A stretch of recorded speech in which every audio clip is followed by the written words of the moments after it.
8장 12절부터 17절의 말씀까지 다시 보겠습니다. 이에 군대와 천부장과 유대인 아랫사람들이 예수를 잡아 결박하여 먼저 안나스에게로 끌고 가니 안나스는 그들의 대제사장인 가야바의 장인이라. 가야바는 유대인들에게 한 사람이 백성을 위하여 죽는 것이 유익하다고 권고하던 자루라. 시몬 베드로와 또 다른 제자 한 사람이 예수를 따르니 이 제자는 대제사장과 아는 사람이라. 예수와 함께 대제사장의 집들에 들어가고 베드로는 문 밖에 서 있는지라. 대제사장을 아는 그 다른 제자가 나가서 문 지키는 여자에게 말하여 베드로를 데리고 들어오니 문 지키는 여종이 베드로에게 말하되 너도 이 사람의 제자 중 하나가 아니냐 하니 그가 말하되 나는 아니라 하고. 그때가 추운 거로 정과 아랫사람들이 불을 피우고 서서 쬐니 베드로도 함께 서서 쬐더라. 대제사장이 예수에게 그의 제자들과 그의 교훈에 대하여 물으니 예수께서 대답하시되 내가 드러내놓고 세상에 말하였노라. 모든 유대인들이 모이는 회당과 성전에서 항상 가르쳤고 은밀하게는 아무것도 말하지 아니하였거늘 어찌하여 내게 묻느냐. 내가 무슨 말을 하였는지 들은 자들에게 물어보라. 그들이 내가 하던 말을 아느니라. 이 말씀을 하심에 곁에 섰던 아랫사람 하나가 손으로 예수를 쳐 이르되 네가 대제사장에게 이같이 대답하느냐 하니 예수께서 대답하시되 내가 말을 잘못하였으면 그 잘못한 것을 증언하라. 다른 말을 하였으면 내가 어찌 나의 말을 치느냐 하시더라. 안나스가 예수를 결박한 그대로 대제사장 가야바에게로 보내니라.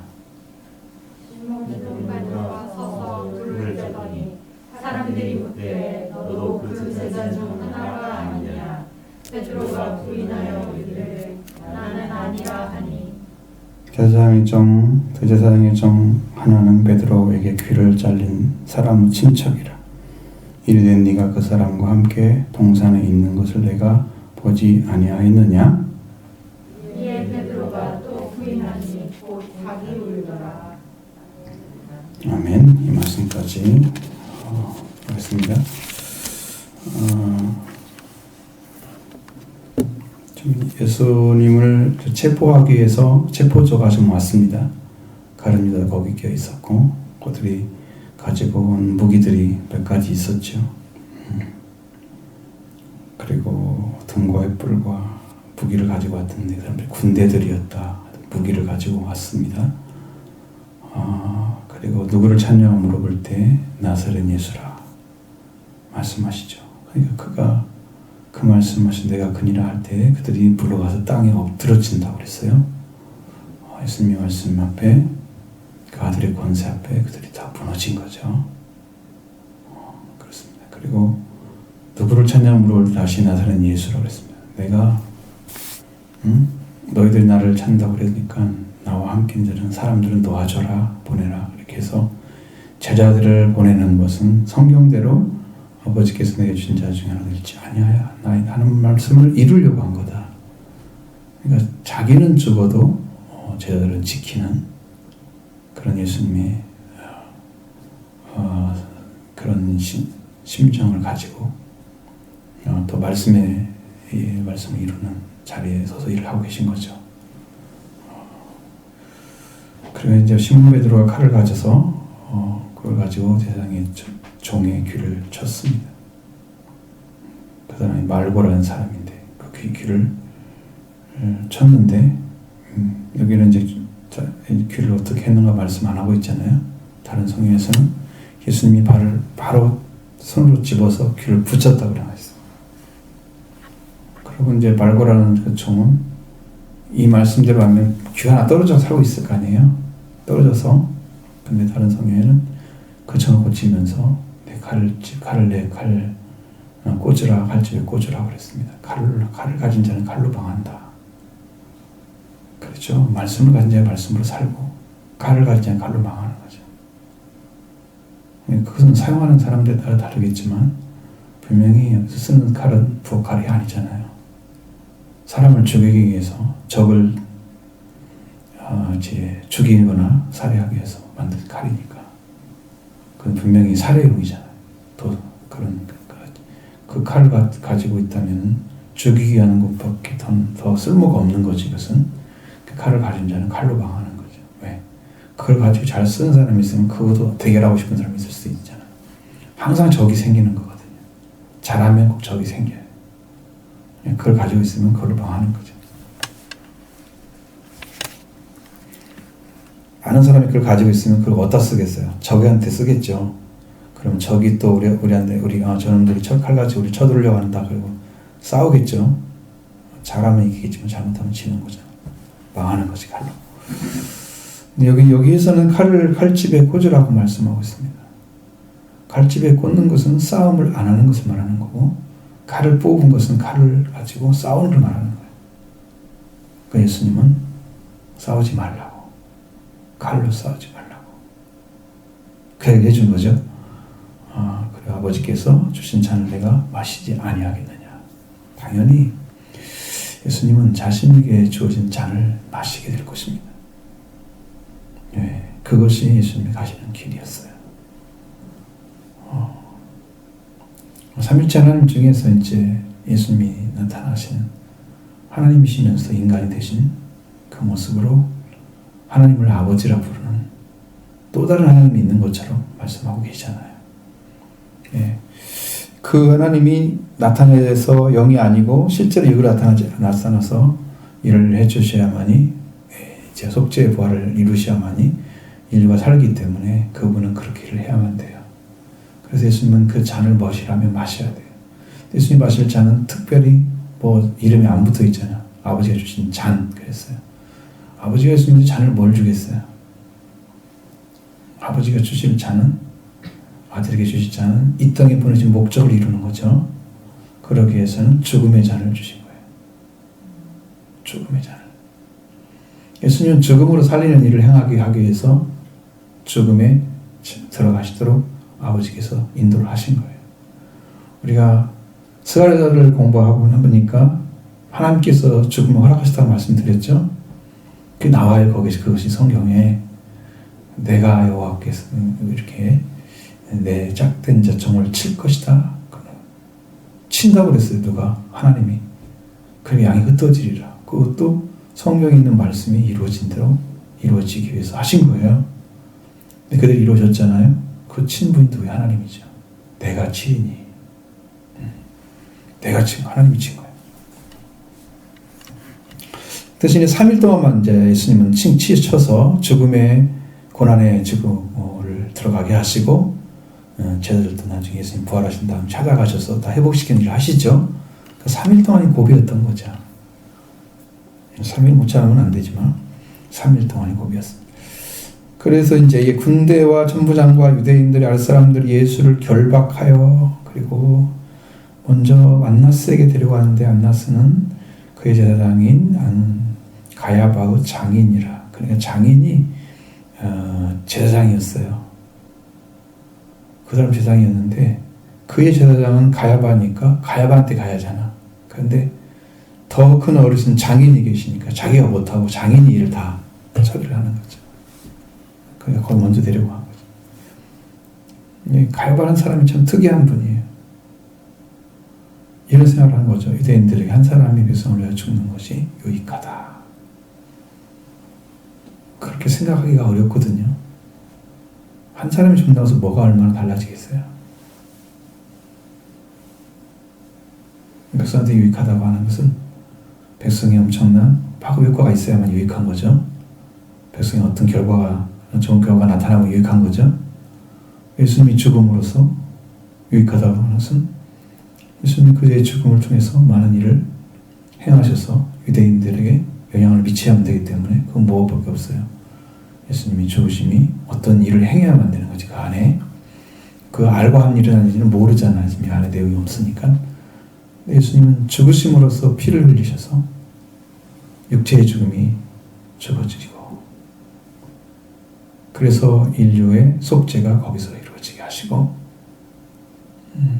그다음 부활을 주셔서 제자를 향해서 가셔서 그들을 형제라 부르시고, 형제가 되게 부활시키시고, 부활되시는 사람들은 부활의 주를 만난 사람들 형제가 되는 거예요. 예수님하고 형제가 되는 거죠. 근데 그런 얘기를 잘 못하죠. 성경에 있는 내용들을. 똑같이 다 형제가 되는 겁니다. 예수 그리스도를 통해서. 우리는 예수님을 통해서 하나님의 맏아들 예수님이 계시면 우리는 형제가 되는 겁니다. 이게 영적인 회복은 피를 통해서 성령이 오시면 이루어지는 거예요. 피가 오시고 그 다음에 성령이 오시면.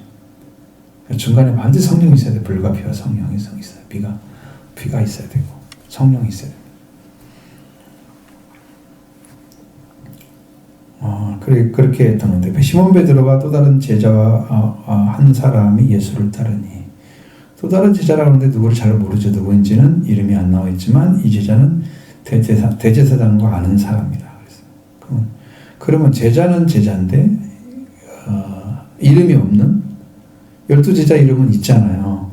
근데 이름이 없는 어떤 다른 제자, 대제사장을 아는 제자였는데, 예수님과 함께 대제사장의 집들에 들어갔습니다. 그 둘이 베드로는 문 밖에 서 있었다 그러는데, 자, 대제사장을 아는 그 다른 제자가 나가서 문 지키는 여자에게 말하여 베드로를 데리고 들어오니. 문 지키는 자가 베드로를 들어오지 못하게 할 수도 있잖아요. 그러니까 대제사장을 아는 사람은 이미 거기를 들어가 본 적이 있었겠죠. 그러니까 문지기도 그걸 알고 있었던 거죠. 그 사람을 제켜놓고 데려온 거지. 얘는 아는 사람이라고, 좀 베드로 좀 보내주라고 해가지고 이제 데리고 들어온 거야, 안으로. 그리고서 문지키는 여종이 베드로한테 말을 합니다. 첫 번째 질문이 나타나는 거죠. 여종의 질문은 이 사람이 제자 중 하나가 아니냐 하고 물었을 때 그가 말합니다. 나는 아니라. 부인하죠.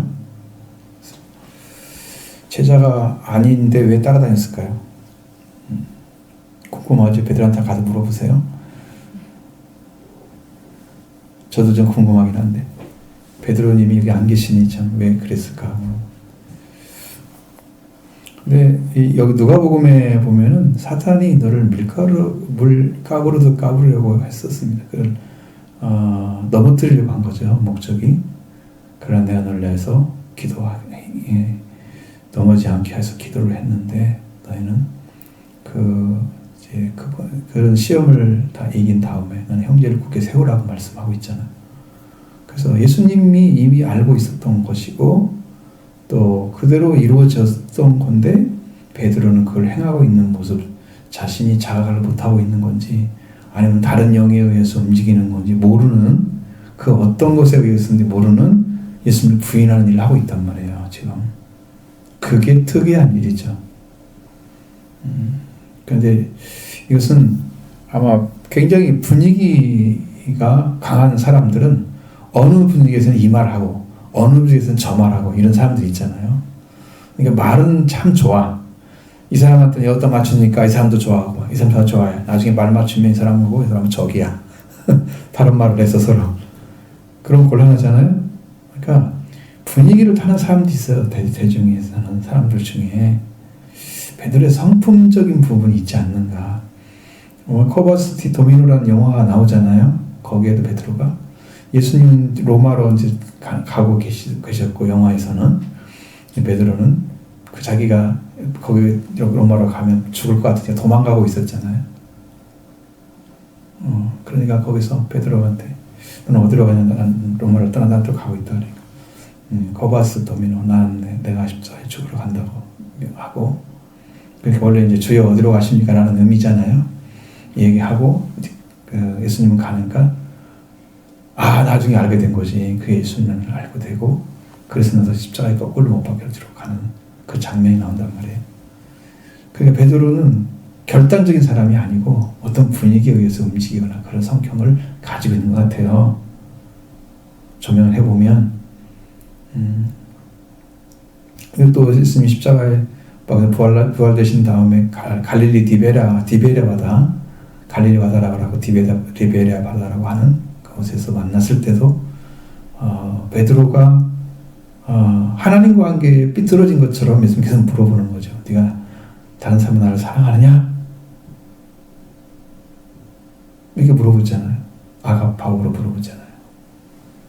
제가 어저께 아가파오에 대해서 많이 연구를 했는데 아가파오는요, 그 그리스 사람들의 쓰는 용어 중에서는요, 가장 힘이 없고, 원래 그 근원도 없는, 어떤 언어의 어떤 부분에서 이게 따온 그런 게 어근이 있거든요, 항상. 근데 여기는 어근이 없어요.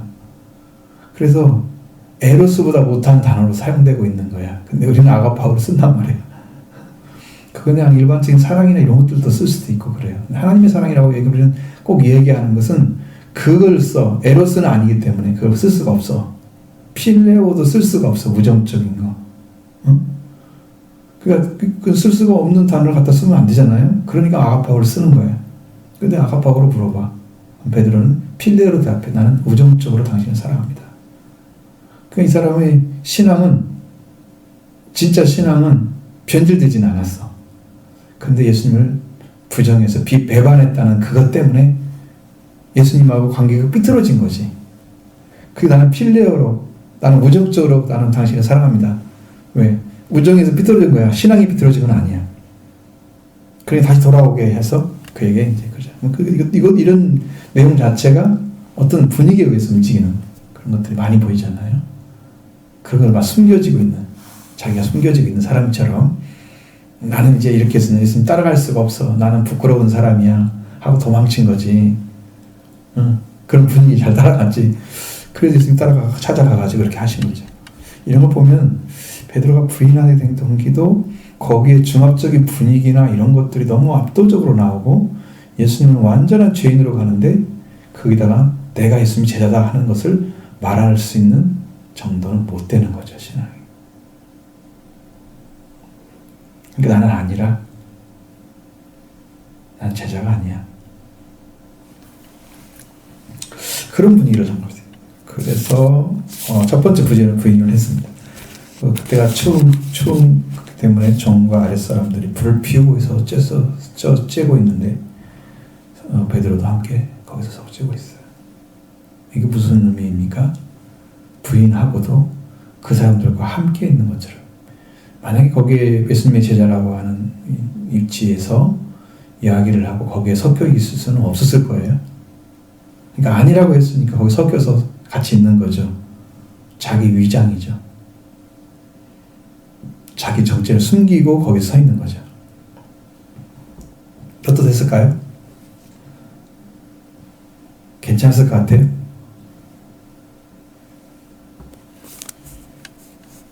불을 쬐고 있는, 함께 그냥 서서 불을 쬐고 있는 일종의 그 사람들과 합류된 사람처럼, 아니면 하나에 언제부터 같이 있었던 사람 것처럼 이렇게 같이 위장하고 있는 거죠. 자기 모습이 그대로 노출되고 있습니다. 그리고 대제사장이 예수님에게 그의 제자들과 그의 교훈에 대해서 물었다 그랬어요. 예수님은 복음을 전할 때에 사람들에게 숨겨서 전한 것은 없어요. 말씀할 때는 다 듣도록 했어요. 누구든지 옆에 있는 사람들 다 들을 수가 있었을 거예요.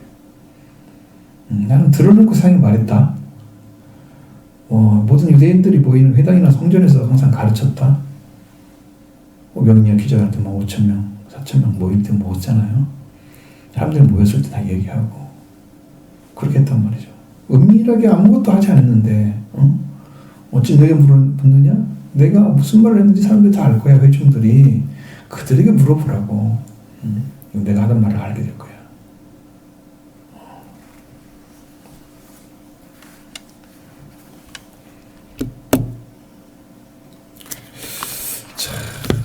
여기서 이제 상당히 우리가 바라보는 시각은 예수님이 하나님이시 하나님의 아들로 자기를 오셨는데 대제사장의 종 하나가 예수님을 친단 말이죠.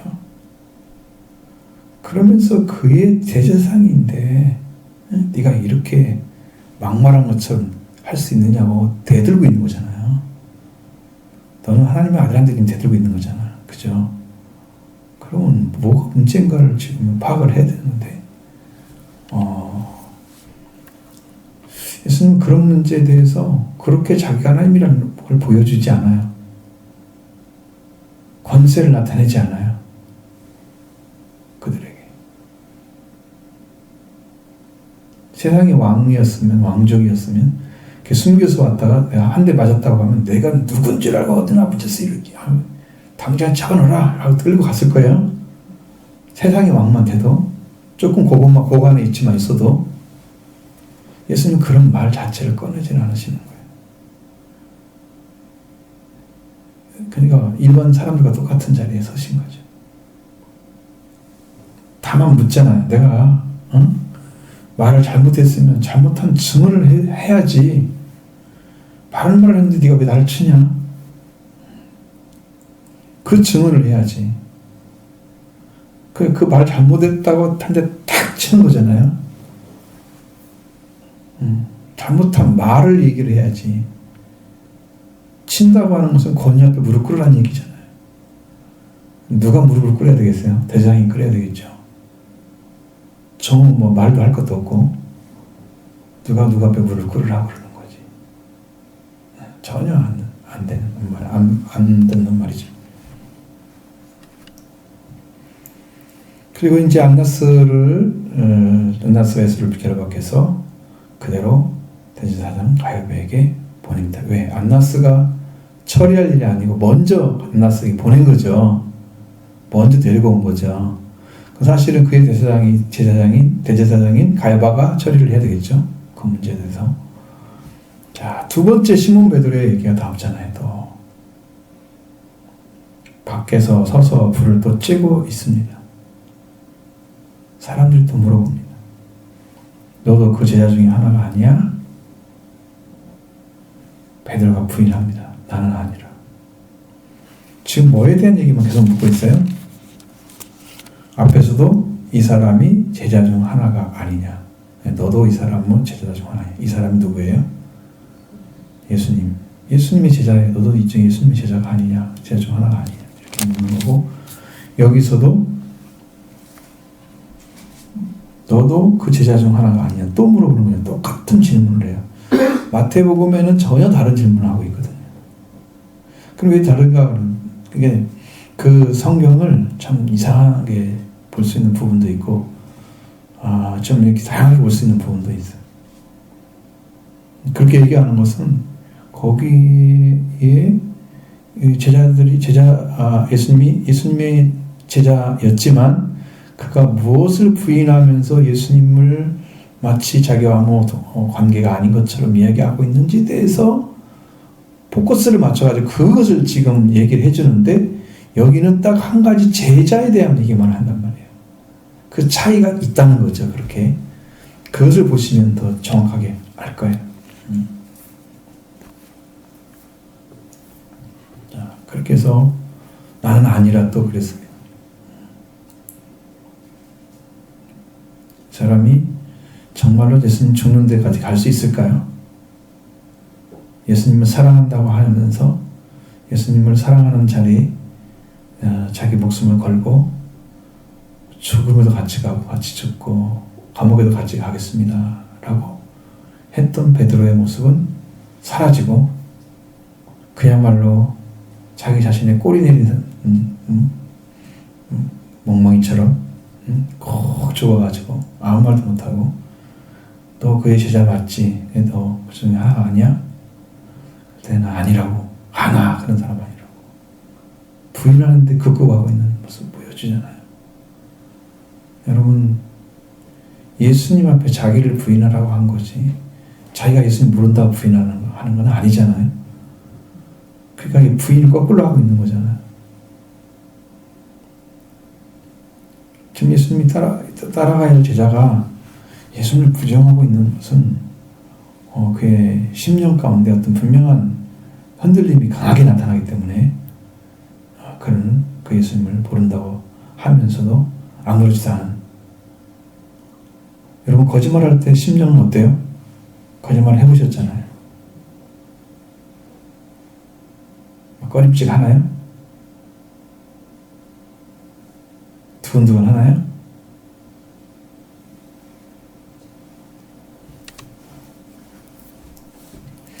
이런 모습을 지금 보여주고 있습니다. 나는 아니라. 누가 그런 사람이라는 거예요. 나는 아니라 그럼 다른 사람이라는 거지. 다른 사람 제자를 여기 온 사람이 없잖아요. 자기밖에. 그래서 차라리 이제 이렇게 생길 바에는 차라리 예수님 안 따르면 낫죠. 왜? 목자를 치니 양이 흩어지리라. 그래서 양이 흩어지면 되는 거거든 지금. 하나님 허락하신 방식이란 말이에요. 그러면 그냥 흩어져서 안 따라오면 될 텐데 자기는 끝까지 따라간다고.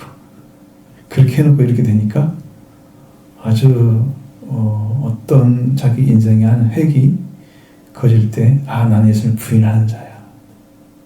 이런 가장 짐이 되었던 바울의 고백 중에 하나는 나는 예수를 믿는 자를 학대했던 사람이다. 자기가 그 꼬리표가 붙어 있는 거지. 자기에게. 바울이 그것 때문에 많이 아파하고 그걸 몰랐던 그 시대에서 하나님 나를 긍휼히 여기신 것은 내가 모르고 행했습니다 하면서 하나님의 은혜를 너무 감사하고 있는 그런 장면들이 서신에 많이 나오잖아요. 아파하고 있죠. 고통하고 있죠. 베드로가 아마 설교할 때마다 어느 때는 이런 얘기 했을지도 몰라요. 나도 예수를 부인했던 자입니다. 나도 죄인입니다. 공감하지 않겠어요? 나도 이렇게 어리석은 자였습니다. 주님의 은혜를 알지 못하고 한때 예수를 모른다고 부인했던 죄인 중의 죄입니다. 이런 고백이 나올 때 그 사람들이 얼마나 감동이 되겠어요? 자신이 그걸 알고 있잖아요. 이게 양심적 고백이잖아요. 거짓이 없는. 그러니까 베드로 마음속에서 아마 이 일 때문에 일생 동안 자기를 짊어지고 있을지도 몰라요. 한 가지 잘못을 해서. 그렇다고 해서 그것이 주님이 받아들이지 않아서 버렸다고 하면 큰 문제이지만 주님이 버리지 않았어요. 왜 버리지 않았느냐? 그가 나중에 예수를 모른다고 한 다음에 닭이 울었잖아요. 여기는 아마 그렇게 나오지는 않죠. 나오지 않고 있어요. 근데 이제 다른 성경에서는 누가복음 같은 경우는 예수님이 눈을 마주쳐요. 관정에서 예수님이 딱 돌아보는데 예수님 베드로가 눈을 딱 마주치는 거지. 그때 베드로의 마음이 딱 생각이 났습니다. 내가 나를 부인다고 3번 부인한 닭이 울 것이다. 닭이 울었을 때 그는 예수님이 그 말씀이 생각이 나서 밖에 나가서 심히 통곡하니라. 울부짖었다는 얘기거든요. 그 얘기가. 엄청나게 울은 거야. 아마 거기에서 나는 내 힘으로 예수님 따라갈 수 없구나. 나는 예수님과 우정적 관계를 깨뜨렸어. 신앙은 버리는 건 아니고 신앙을 버리고 예수님 부정해버렸다면 예수님 찾아가도 나 안 따라갈 겁니다 라고 얘기했을 거예요. 사랑하자고 묻는 거 사랑은 뭔 사랑이야? 난 이미 끝났어요. 이렇게 나올 수 있는 것이 진짜 부정한 거죠. 부인한 거죠. 근데 이 말을 했지만 심히 통곡한 이유로 회개가 이루어진 거잖아요. 그 말씀 때문에 거기서 뭘 발견했겠어요? 나나 인간은 이렇게 부족한 존재구나. 인간은 하나님 앞에 쓸 수가 없는 존재구나. 내가 예수님을 따라가는 것이 내 힘으로 되는 게 아니구나. 자기를 알게 된 거죠. 자기를. 그렇게 해서 부정이 일어나면서 자기 부정이 일어나면서 자기 인간의 힘을 빼버리는 인간적인 부분을 내려놓는 그러한 베드로의 심령이 되었을 거예요. 그래서 예수님이 떠나지 않고 찾아간 거죠.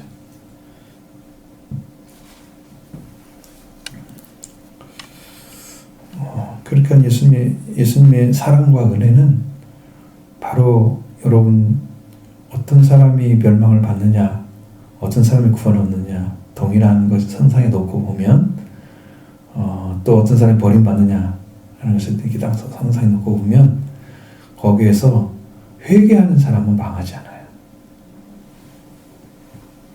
돌아오는 사람은 절대 망하지 않아요. 하나님은 돌아오기만 하라고 말씀하고 있어요. 그러면 내가 너에게 돌아가겠다. 하나님은 반드시 돌아오는 자에게 함께 해주신단 말이죠. 회복의 역사는 거기서 이루어져요. 회개를 통해서만 하나님 일을 하시는 거예요. 왜냐하면 이게 다 인간이 가지고 있는 속성은 하나님과 하나된 속성이 아니기 때문에 하나님과 일치를 이루고 그래서 하나님 말씀만 순종하고 하나님만 따라가는 그런 존재가 아니기 때문에 하나님 그걸 알고 계시잖아요. 돌아오기만 하면 다 은혜를 베푸시고 그들을 구원해내신단 말이에요. 죄도 사해준단 말이죠. 그 영적인 부분도 회복시켜 주시고 그러니까 전부 다 그렇게 만들어져 있는데 성경 말씀드린 것처럼 여러분 오솔길이 바로 그런 대로잖아요. 이 밟아서 만들어진 길이잖아요. 많은 위인들이 걸어갔던 길이잖아요. 신앙의 위인들이 그 길을 곱게 평평하게 만들려고 정직하게 만들려고 바르게 만들려고 성품이 바르게 차려져서 그런 길을 같이 걸어가야죠. 그 길로 주님이 오시니까 주님이 오시는 길이잖아요. 거기가 그 길로 걸어가야죠.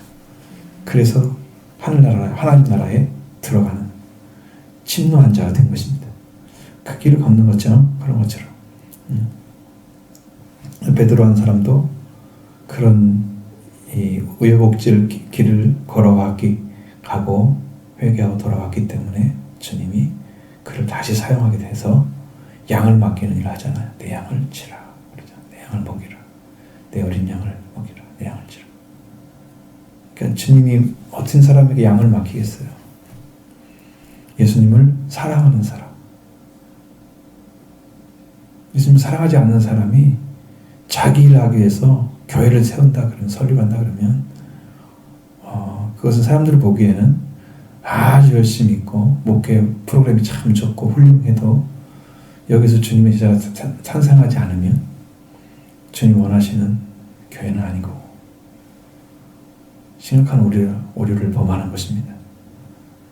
적당히 만들어서 살 수 있는 게 아니에요. 그래서 생명의 길을 걸어간 사람이 전해야 될 말씀이에요.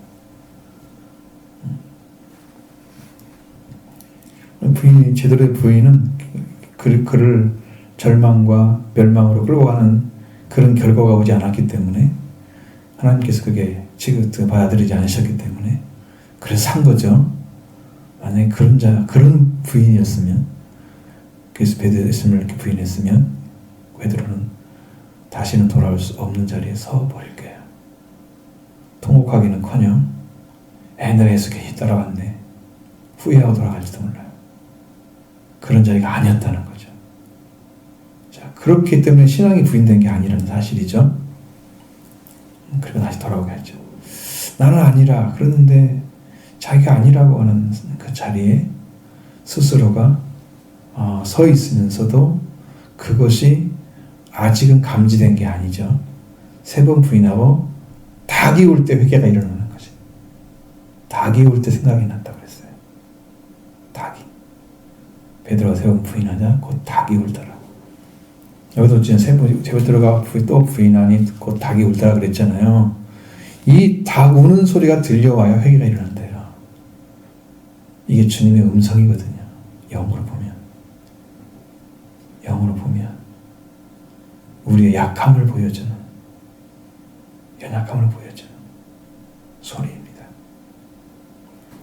너는 스스로 나를 따를 수가 없어 하는 것을 보여주는 소리입니다. 자, 대제사장의 종 26절에서 대제사장의 종 하나는 베드로에게 귀를 잘린 사람은 친척이라고 했습니다. 이르되 네가 그 사람과 함께 동산에 있는 것을 내가 보지 아니하였느냐? 그러면 그 친척도 예수님과 함께 예수님을 잡아찍으러 간 그것에 같이 참여했던 사람이죠. 대제사장의 종 말고의 그 친척 그 사람도 함께 갔다는 얘기죠.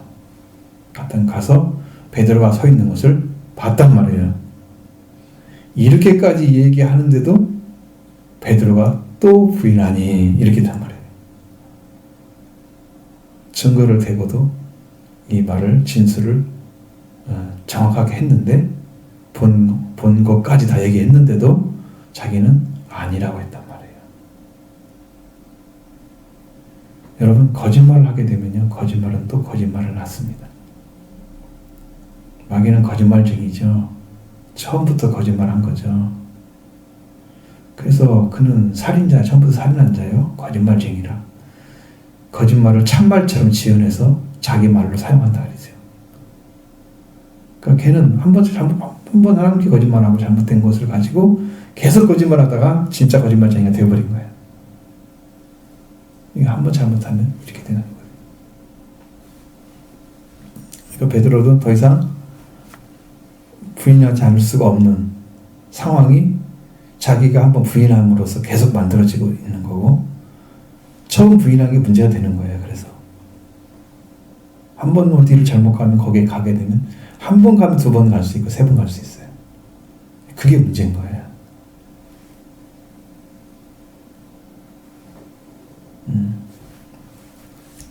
베드로가 또 부인하니 곧 닭이 울더라. 아니, 예수님이 닭이 울 거라고 말씀 안 하셨으면 닭이 울더라도 상관없이 계속해서 부인하고 있었을 거예요. 몇 번 더 부인할지도 모르잖아요. 근데 세 번 네가 부인하면 닭이 운다고 하신 말씀이 베드로한테는 너무너무 치명적으로 다가왔을 거예요. 10년 안에.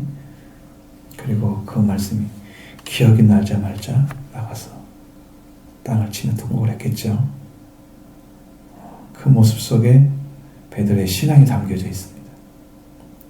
여러분, 열정을 가지고 하나님의 말씀을 따라 순종하려고 하는 그 열정만 가지고는 안 되는 거고, 예수님이 당하는 고난 속에 들어가서 예수님 바울처럼 그 고난을 주님이 주신 것으로 예수님이 바울의 표현대로 하면은 내 몸에 그리스도의 흔적을 가졌다고 말씀하신 것처럼 수없이 맞은 자국들이 있고, 거기에 그 고통받았을 때 만들었던 그런 몸의 흔적들이, 예수님 따라다니면서 흔적들이 아주 곳곳에 있을 거예요. 다쳤던 흔적들. 태장으로 많이 맞았으니까 엉덩이 쪽에는 아직 두들두들 하겠죠. 몸에 예수님을 맞아서 받은 고난의 십자가의 흔적이 그렇게 많은 거예요.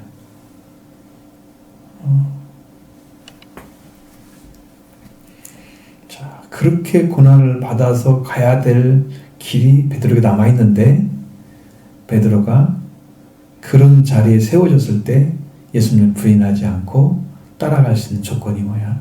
바로 이 부인한 것을 기억하는 것입니다. 나는 절대로 부인하지 않겠다. 나는 예수를 끝까지 따라야 되겠다. 생명의 줄을 붙잡고 그는 그 일생을 살아야만 되는 그런 자리에 세워지게 된 거죠. 그렇게 결코 쉬운 일이 아니야. 그게 그 자체가. 닭이 운 그 사실 하나로 인해서 베드로의 인생이 바뀌었습니다. 하나님을 예수님 따라가지 못할 수밖에 없는 자리에 지금 세워져 있음에도 불구하고 닭이 울은 소리 한마디로 그의 인생을 그 자리에서 내려놓고 하나님을 향해서 가는 회개가 오게 된 거죠. 그래서 그걸 사실을 알게 되면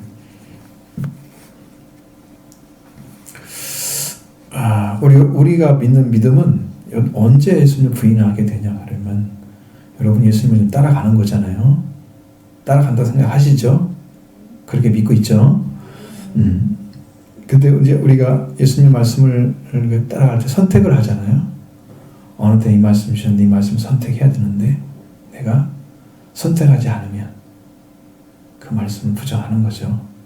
그러니까 우리는 쉽게 예수님의 말씀을 안 따라가는 삶을 살아갈 수 있는 인간의 약점을 가지고 있어요. 그러니까 나는 이제 이건 이제 이렇게 생각하면 되는데, 내 안에 말씀이 강력하게 오셔서 성령으로 능력 가운데 오셔서 나를 강권적으로 이끌어 가시면 난 따라가겠죠. 그런데 내가 말씀이 역사하는 것보다 내가 힘이 세면 순종하지 않겠죠. 순종하는 것과 순종하지 않는 것 두 가지가 자기 안에 있는데, 말씀보다 자기가 강하면 순종하지 않을 거예요. 강권하셔서 강력하게 데려가면 가는 거죠. 그러니까 성령의 충만을 받지 않고는 자기가 끌려가질 않아요.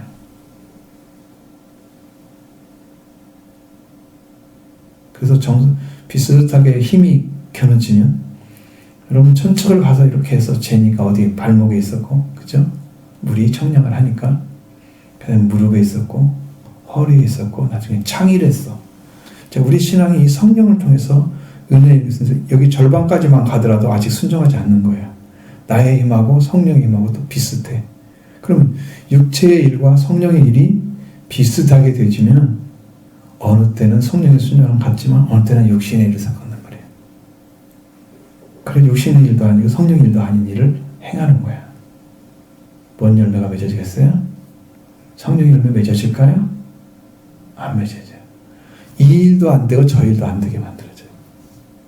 그럼 어떻게 해야 돼? 창의해져야 돼. 충만해져야만이 그냥 발이 땅에 닿지 않으니까 내 마음대로 못 가. 물이 흐르는 대로 가는 거지. 그때는. 그래야만이 말씀에 순종이 일어나요.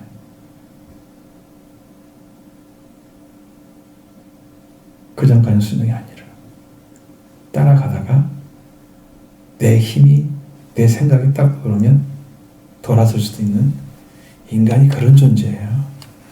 그러니까 하나님께서 사로잡힌 자를 사로잡고 그에게 선물을 주셨다 그랬어요. 은사를 주셨다. 하나님께서 사로잡아서 그 길로 걸어가게 해야만이 가는 거야.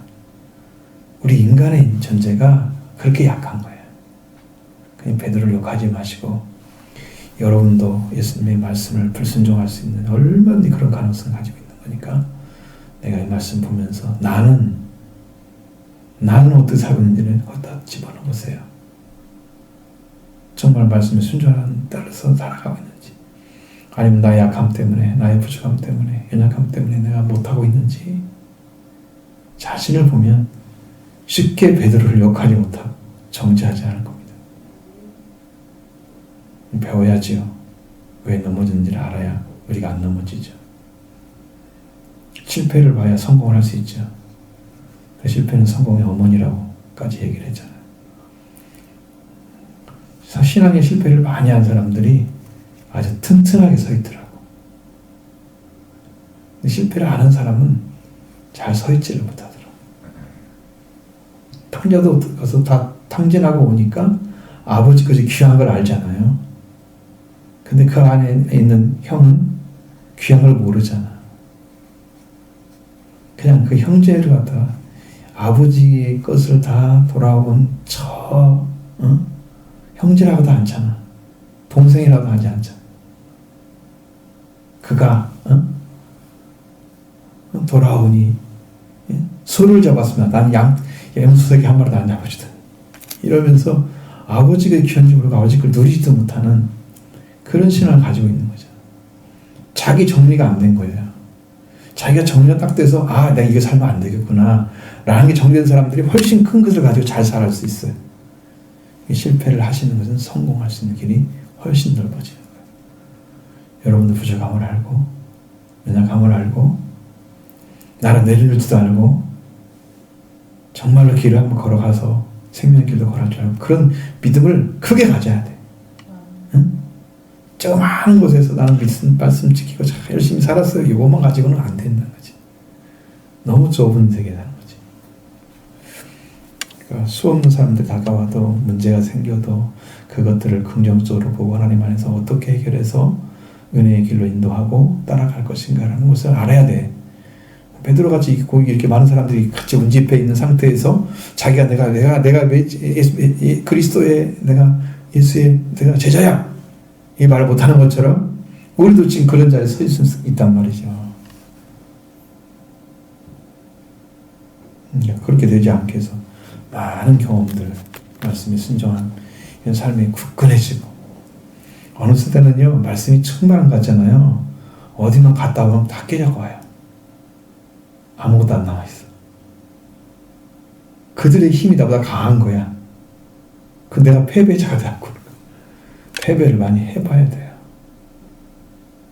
신앙으로 승리하는 길도 찾아내는 거죠. 베드로가 그래서 나중에 이제 예수님의 양을 치는 자로 세움받는 거죠. 목자가 되는 거죠. 그게 더 훌륭한 것입니다.